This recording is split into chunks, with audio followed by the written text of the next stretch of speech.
Hi guys, welcome to my YouTube channel. My name is Candy and today I'm going to be I'm going to ask you a question.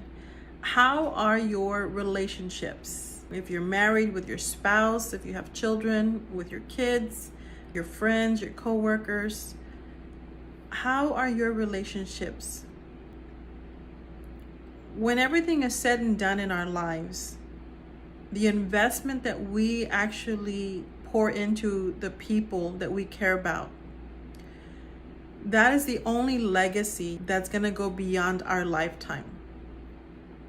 It's not so much the money that we made or where we live, the house that we acquired, or the toys that we've collected through the years.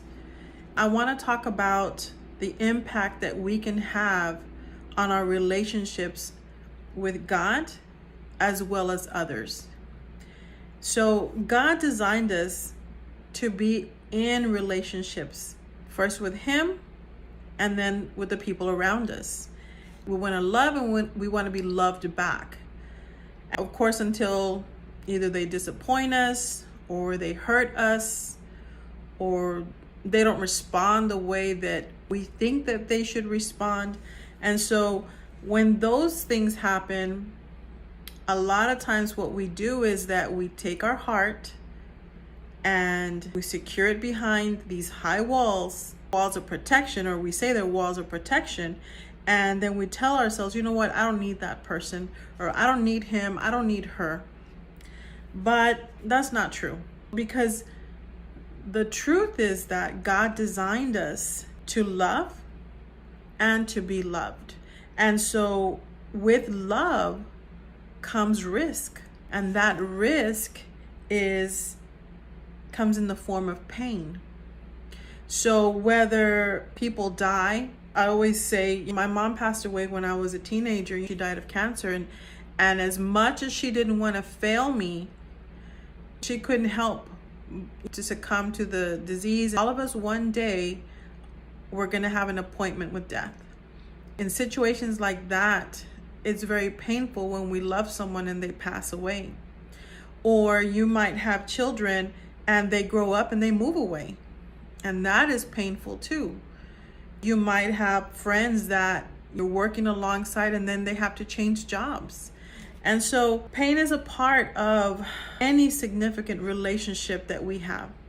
It's part of life. We're gonna love other people and endure the heartaches and celebrate sharing our lives with others and pour ourselves 100%, then we're gonna have to experience a greater love other than our own. And that's gonna happen when we experience the fullness of God's love for us. When we experience God's love for us, He gives us an example of how to love. Because many of us, I know for myself, before coming to Christ, I did not know how to be faithful. I didn't know how to be loyal. I didn't know how to be transparent, how to be sincere. And so I learned these qualities in my relationship with God. I learned that God's love causes us to die to our selfish desires and turn around, and we actually freely give ourselves to others. The greatest sacrifice in history happened on the cross. When Jesus died, He gave up His life so that we could have a life in abundance. And so even though our love has limits, God's love is completely unconditional. It means there's no strings attached. He loves us regardless. And so I'm going to be reading Ephesians chapter 3. It's Ephesians chapter 3, 17 through 19. This is Paul, and he's writing to the church of Ephesus, and he says, "And I pray that you, firmly fixed in love yourselves, may be able to grasp how wide and deep and long and high is the love of Christ, and to know for yourselves that love so far beyond comprehension." This is the way this is the way that Paul describes the love of God for us. We couldn't even begin to comprehend it. God will teach you how to love your spouse, your children, your friends, your family. It comes through His love. Sometimes I've heard people, even I went through that before coming to Christ. I blamed my upbringing or lack of it and said, well, I'm this way because of so and so. But when I came to the knowledge of Jesus, when I gave my life to Christ, God became my Father. And He set the pace and the example of a father. And so I no longer could say, well, I'm this way because my father, because he is a great example to me. When we have His love as our foundation, we have no excuses, because He shows us, He teaches us through example how to love Him and how to love others. And when that happens, you're going to be free to be yourself, and you're going to love as closely as God loves. Now, when you get hurt, because it's part of loving people, we have Jesus to go to, and He heals our hearts so that we can love again. So before knowing Christ, my attitude, my perspective was, you know what? If they hurt me, I'm closing up. I'm not loving again.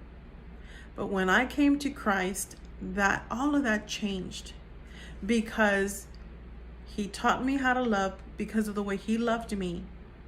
People are people. They're going to hurt you. They're going to disappoint you. They're going to upset you. They're going to offend you. We do that to people ourselves. But because of God's love, then I take that broken heart of mine and I give it to God, and He heals it and gives it back to me brand new. And guess what I do? I turn back around to love again. That is the beauty of being a child of God. That is the beauty of serving an awesome, loving God. I want you to find time to surprise someone that you love, someone that you care for. Surprise them and take them out to eat. Pick up the kids early and take them to the park. Take them to Dave & Buster's. I don't know, do something with them that's out of the ordinary, that's going to show that your love for them. If you're married, kidnap your spouse early from work, from the office, and go for a walk by the water or whatever your nature trail is. Go get some coffee if you drink coffee. Go see a movie in the middle of the day. Do something, find a way to add quality to your connections that are in your life on a daily basis. Relationships are beautiful, and God has given those to us to cultivate, to grow them, to mature in them, to preserve them, to love them. And so I hope this video helps. And if you have not subscribed to my channel and you like the content, I encourage you to subscribe. And as always, do something good for you, and I'll talk to you guys later. Bye.